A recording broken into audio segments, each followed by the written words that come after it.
Guys, what's going on? Justin BOSSNASTi Silva here at IPL5 Las Vegas again with another colorful character. This time doing some different things, kind of, at least in the live event compared to when we saw you last at MLG. Sir, what is your name and your tag, and what are you doing here? All right, my name is Alex Mendez, also known as GoldenboyFTW. I'm a professional commentator for IGN Pro League, and I commentate ShootMania. That's what I was doing here. Yeah. Is this your first time casting ShootMania LAN or live? Well, we did a bunch of casts at the office. You know, I moved to San Francisco, and I'm at IPL, so we did a bunch of different casts there.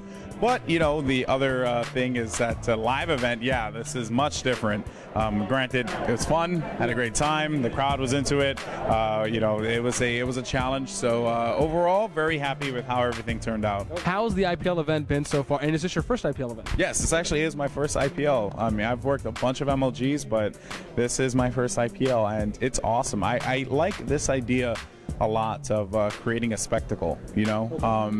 Don't get me wrong, though. I haven't been, you know, competing at MLG events for a long time, and commentating and working at them. They're cool because you have the big atmosphere, you know, the loud noises and all that. But I just dig the way that it's done here. You know, it's the different setup, like with the venue compared to like the big warehouse. Yeah, it feels like when you walk into an MLG event, it feels very cold, and that's not to stab on them, obviously, because they bust their butt to make those events look as great as possible, and they do. But when you come in here and you have the ballroom, you know, environment, you feel it's like a homey feeling, and you have the casinos down below you. You know, the rooms are fantastic, the hotel is nice, the accommodations are great, so it's just a different environment, you know, and it's not disconnected. Like an MLG event oftentimes feel disconnected, or other events that I've been to, not even MLG, just feel disconnected, and this time around it's a very integrated experience. Like, there's no reason for me to leave this place because I have food, I have gambling, I have games, and I have a bed. That's perfect. Yeah. Portable mini fridge. Exactly. I just carry a portable mini fridge everywhere I go. It's how I live my life. Yeah, wouldn't that be awesome though if you were able to, like, if it was like one of those suitcase wheels,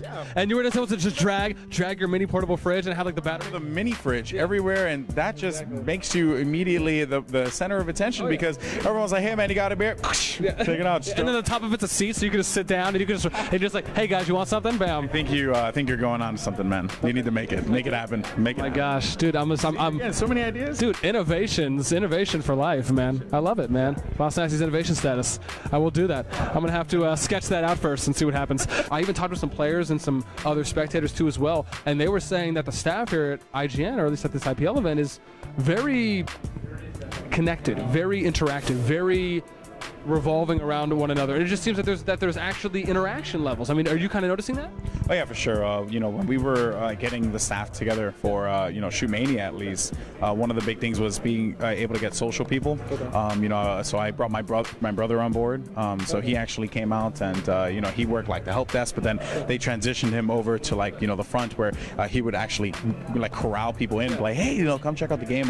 You know, was he wearing a skirt? Not at all. Not at all. No skirt wearing. But then you know, like another one was Joshua Krazer, a good friend of mine who's so hype and energetic, and he just, you know, like, it was great because people were playing a battle, which was his station, and that station requires like the most people to play because it is a big team game, and he was like so motivated and hyped up, and he got everyone else hyped up, and at the end of the game he was like, all right, we're done, let's all move over to speedball, and like literally all 10 people got up and went and played speedball. Like, it was insane. So, and that was like at the beginning of the event. That was a you know, I guess a prelude of things to come. Everyone worked really well, and at the end of the day it was fantastic. So couldn't ask for a better group of people to have on board for ShootMania. Was too in the crowd. We saw some pretty familiar faces sitting down. We saw there was Amy Brady, Valkyrie from the Frag Dolls. Yeah. There was Stan, one of the reps from Astro Gaming, and there was Fatality that was in the crowd too as well. Did you know he was going to be here? Yeah, actually, I saw him the other day.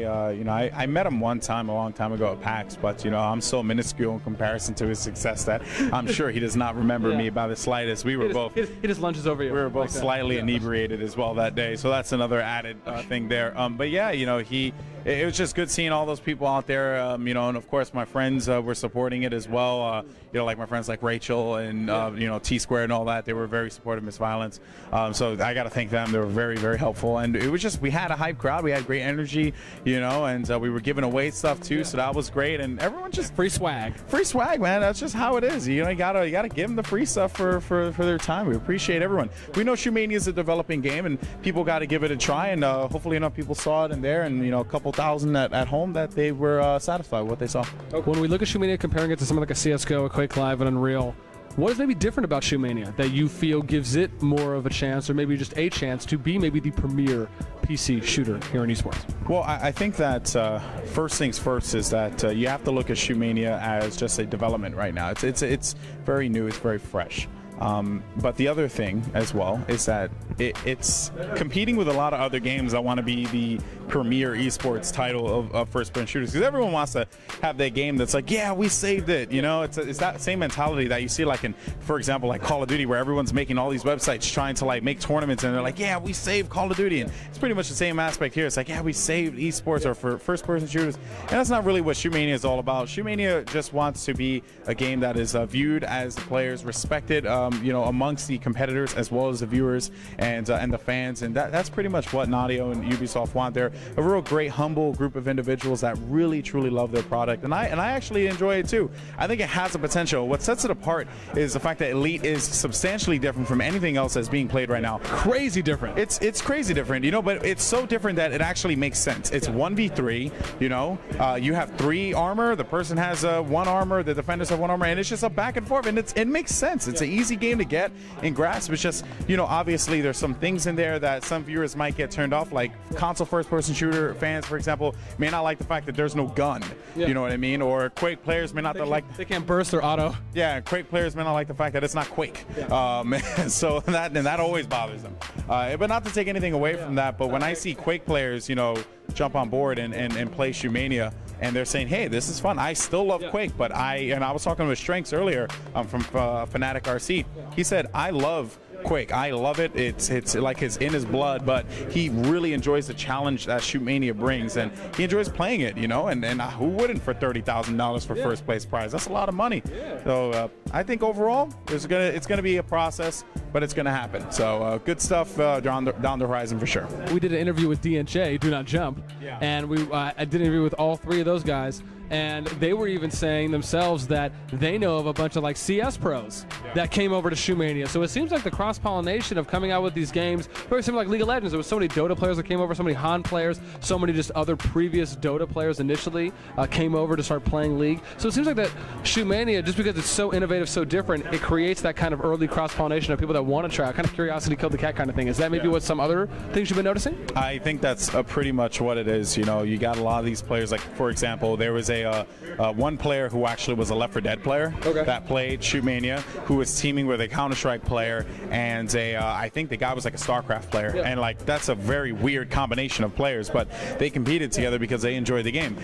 You know, I don't know actually the history of AKM and Wins, but these 2 guys came out of nowhere and they're teaming up with Sturmy, one of the legends of Quake. You know, and Id and Clock, for example, teamed up with Rafa from SK Gaming. They played a Quake CTF together, you know, and which is very different from Quake Duel. So it's cool to see this transition happening for all of these different games, and I'm even trying to get some of the Call of Duty people involved in it, you know, trying to see, it's like, hey, listen, you know, I did the community leader tournament where I had what was it, Gears of War, Call of Duty, Team Fortress 2 and StarCraft guys from Root really love the game. You know, the Team Fortress 2 team that actually won the whole thing, Dummy, Clockwork, and YZ50, they're very good, and they might actually enter as a team because of the way that they played in that tournament.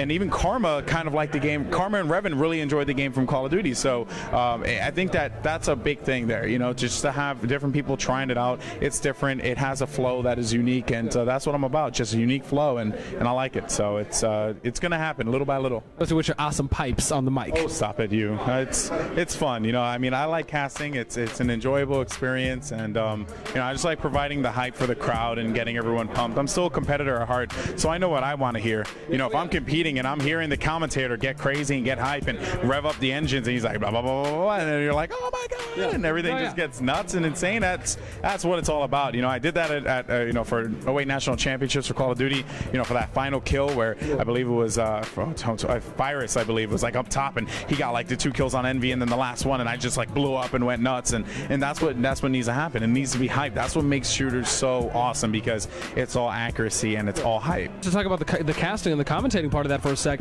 the hype can't just be for 10 or 15 seconds or for one round. No. It has to be consistent, constant. That's part of the problem of being a commentator. You, like right now, I look completely dead and I'm exhausted. but that's because I've literally you're a little pale behind the ear. Yeah, I've had my energy levels up at 11 the entire time, and now I'm like down to 2 out of 10. Yeah. So that's how I had to be this entire weekend. But it's fine. I love it. It's a dream come true. I'm just a kid from the Bronx trying to make it in the world, and I'm very happy. Especially, how about the offices? How is the headquarters in San Francisco and everything? How are the people? Are there any funny things? Are there any jokes, tricksters, any kind of pranks that have maybe been going on? Well, we have like this Nerf sword that seems to like find its way around. Sword? Yeah, so like Nerf apparently made swords, which I don't think was a very good idea. But it finds its way around the office where, like Josh, for example, my co-caster, he'd grab the sword and he'd come up, he'd just go, work, work. And I'm like, why are you hating me? Like, I'm such a good person, I sit across from one of my close friends, a personal best friend of mine, Trevor Housen, Torch, who works at the League of Legends side, and we just joke constantly. We have this thing, we're big Magic the Gathering players as well, so we all play a lot of Magic. Ryan, who sits across from me, Sickness, he's our ops guy. We have this like running joke between plugging in for the internet to switch to our different network, and he's like, yo, bro, plug me in. It just sounds weird, but like little things like that, it's really cool, and everyone's super nice at IGN. It's a great company. I think one of the things that IPL is definitely going to focus on moving forward is attaching a face to it, giving that personality, not making it look like a faceless corporate juggernaut, which is what we're not. We're actually we're a startup company within IGN, and people don't seem to get that. They think like, oh, they're IGN. No, they're already established, already successful. Oh, they're competitors of MLG. Yeah, we're like the thing is that all the guys at IPL really loves what MLG does, and we look at that, and then we say to ourselves, okay, how can we make this? How can we do it? And how can we do it our way? And do it so that people remember, have that lasting impression. And that's what this is about. We do this our way. MLG will do it their way, and their way works for them, and it's great, and I support it. And our way works great for us, and I will continue to support it. Just so long as it grows up what we want to do in esports, that's all that matters. Instead of people saying, hey, IPL or MLG should be doing what the other one does, it's almost as though, hey, I can only get this at IPL. And I can only get this at MLG, or I can only get this at GSL, and that's what makes those events so unique, and what's going to bring back that traffic and kind of the revisitability of people wanting to constantly be coming back. Exactly, that's a big thing. Creating unique experiences for our spectators, as well as just being having a combination of great staff that creates great environments and unique games, and it's not going to stop there. We're going to continue to build up even more with new titles and new opportunities to come. I mean, it's not ending here. We're going far. So be on the lookout, folks. This rumor question from the rumor I've been hearing is that there's the possibility of maybe next year, or IGN or IPL for IPL events in the future, that you guys might be looking at Magic the Gathering. That I do not know. We're all big Magic the Gathering fans at the office, so that much is for certain. And I think that if that happened, it would create a catastrophic influx, or not an influx. It'd be really bad. It would just be really bad. Like, you don't understand, people. We play Magic the Gathering. We go to Friday Night Magic like all the time. It's pretty bad. Like, they got me into it, and I've dropped already like $50, and that's uncharacteristic of me, because I'm a cheap ass mofo. That's the truth. And I've already dropped money on Magic, willingly. Like Josh calls me. He's like, hey man, you want to go play Friday Night Magic in Oakland? I'm like, yeah, sure. And there's not even a hint of doubt in my mind. I'm just like, yeah, I got 15. Who's driving? I have $15. Let me go play it.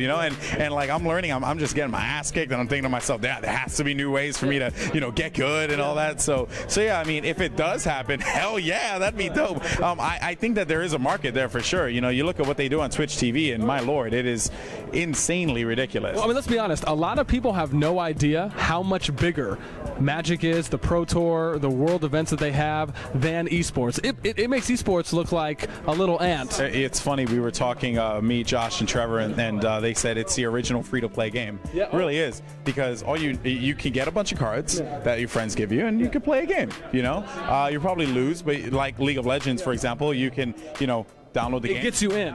And it gets you in, sucks you right in. And then you start buying cards, and then before you know it, you've pretty much just spent a couple $100s on cards, and That's it. You're sucked in. That's Magic the Gathering. Addicted. It is an addicting experience. Okay. One of the cool things I saw at a previous MLG event, it was a video they did, and this was after StarCraft just got added onto the circuit. And what they did was they had like a relay race with like the top organizations and teams right outside the MLG venue. And the way that I look at it is because we interviewed some players and some spectators and fans, and one of the ideas I had for them was, what if IPL started doing these kinds of little one-off events, mini kind of physical activity or just funny events for the pro teams and players and organizations, and you just had someone like me or someone else that's really funny and entertaining commentate that, and it would just be free. It's like, hey, you bought a spectator pass, you can also see these pro players and teams do all these funny, awesome, quirky, just ridiculous games. You can see them sweating after running back and forth. I mean, it's just one of those things. Is that something that maybe IPL might be thinking about doing in the future? And if so, can I get a job? So basically, I think that it is a good idea. Okay. It's MLG did that. I don't know why MLG did that. Now that I think about it, but it was pretty entertaining to watch. It definitely could happen. Yeah. You know, I know a long time ago, Call of Duty actually used to have this thing called NX Gamers, where they had. We're going back now. We're going way back, but they had this thing called NX Gamers, and one of their tournaments out in Florida actually took place at a paintball place. Yeah. And they the thing was that the players had to go and play paintball. And then they played Call of Duty like right after. Oh no, it was laser tag. And then they played Call of Duty 2. And they did that. Is that Call of Duty XP? No. Well, Call of Duty XP had that as well. Okay, yeah. But what I was talking about, this was actually an event a long time ago that did that, and you know, the idea is there. It certainly is there. So it just seems like such unique content that people would love to watch that. Yeah, for sure. I think that's who wouldn't want to watch all these top pro player nerds running, being tired, falling down, bleeding, and then you get like an interview with them after. But then the problem there comes insurance and the fact that you know, they have to play still, and you don't want to kill the people. So yeah, I think in the BOSSNASTi world of great inventions, that definitely takes precedence and will happen. So in BOSSNASTi's world, that if BOSSNASTi ever runs a league, everyone just know that you must be a physically fit professional gamer. You know, people like me will not survive in BOSSNASTi's world of esports. Yeah, but we could create like those little mini Mario Party one-off events or whatnot, where they can be like the critical thinking ones, or like a Jeopardy, or maybe like just something fun that would be awesome that you can incorporate pro players and teams in, and you can get that content, and then IPL produces it, and you just have a funny, entertaining, kind of like Survivor style or something. Yeah, but just mental. Who knows? Maybe we did have a Super Smash Brother player go into Survivor one time, so you know, he could bring him on board, be a host, you know, things like that. There's a lot of things you could do. It's a constant growing thing. You know, I don't know if you remember the cat thing that was going on. Everyone was watching these cats. Oh, you tweeted about that? The kittens are adorable. Oh my God, they were so cute. Trying to find a way to incorporate that into esports. Let's do it. You know, let's get the kittens involved, right? Like, why not? It was so beautiful because there was two kittens that were just sleeping, and then the other two kittens were just slowly jumping over them. Yeah. It was the most majestic sight in the world. My God. Actually, so cute it was nauseating, and that is how you know you've reached the pinnacle of cuteness. So what do you think about Black Ops 2 so far, and have you watched any Frag Cup? I commentated that event. Well, yeah, my bad. Sorry, yes, you did. But fail on my part. I'm going to walk away for 2 seconds and pause for silence. It was so bad.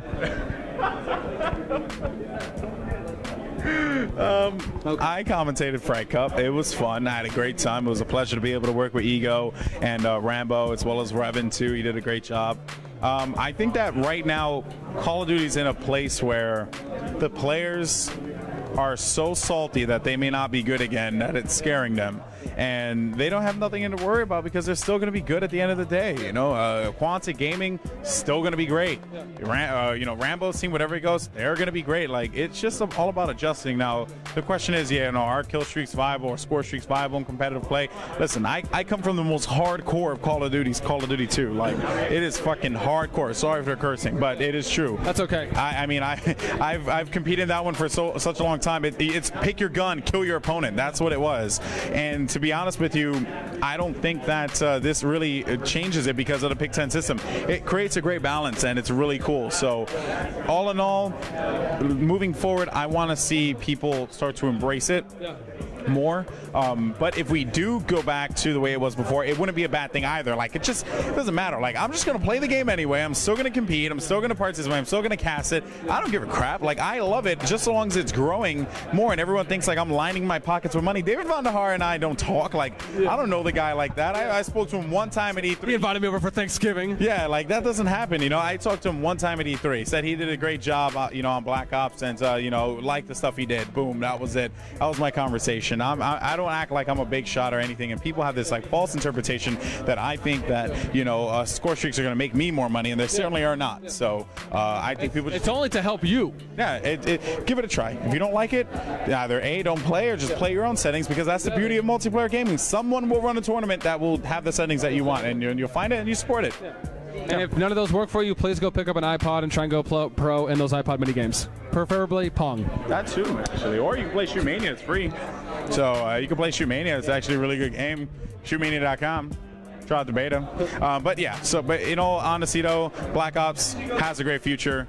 Just the community needs to come around it, and everyone just needs to stop arguing. It's not that big of a deal. If we work together, everything will be okay. And I'll be honest, when I was watching Crackdown 4, I love score streaks. I love just the innovation. I loved how it was different. It provided another layer of excitement, another layer of some strategy, some tactical awareness that people can now, a meta, as people would say. For sure. And is that something that maybe you feel too? Yeah, I actually agree with you 100%. It adds something different to the game. You know, the different combinations and everything, it changes it up. So that's what we need to do moving forward. Just look at ways that we can keep the game moving, as opposed to running into this stagnant wall that we hit with Modern Warfare 3 and Black Ops, where it was just like, all right, well, you know, he's shooting with a FAMAS. What's next? You know, at least now. Oh, it's another FAMAS. Yeah, I remember a long time ago when I was in TLR and I was playing for them, Cloud was commentating, and he was like, yeah, so we're going to see here, he has a FAMAS, and they have a FAMAS with multiple different colors, and that's basically what it was. It was just all one gun, just of this different color, whoop-de-doo. So hopefully change will come. Any educational awareness you want to put out there about anything? Go. Oh man, I mean, if you follow me on Twitter, you know that like I do a lot of educational awareness. Every one of my tweets is about esports. So you know, I just want to say everyone needs to stop being so knuckleheaded and just give games an opportunity, give new things an opportunity. Games like ShootMania, give score streaks an opportunity. Like just try different things out. It doesn't hurt anyone, and you know, and continue to make content. Content's what drives what we do. It drives what we do. But make good content. Don't just like make commentaries. No one wants to listen to that crap. You know, no one wants to hear your sandwich. I'm gonna be honest. But like, unless you're BOSSNASTi, then you can start like evaluating people's gameplay and acting like you know exactly what you're talking about. Just messing with you, buddy. All right, guys. Well, seems like I'm going to close out this interview, so thank you so much as BOSSNASTi walks away. Take care, and shout out to him once again. He's running around the thing. This is not a conventional interview. Where can people find out more about Golden Boy? You can follow me at GoldenboyFTW on Twitter. That's pretty much everything across the board except for my YouTube. So Twitch, Twitter, Facebook, all that's GoldenboyFTW. YouTube is GoldenboyFTW TV. And you can find me at IGN Pro League. You know, I will be commentating more ShootMania and hopefully more games soon. So, you know, some good stuff there. And a shout out to my boy Josh Crazer, who's like right there, and my brother, who's like right over there. So they did a great job this weekend. So yeah, that's it. Awesome. And you as well. Good stuff. Thank you, Golden Boy. I will continue to make sure that I always make him look colorful, beautiful, and forever stunningly dashing. Damn you, Alex. Thank you so much. I always appreciate the time. Always. Have a great weekend. Thanks, guys.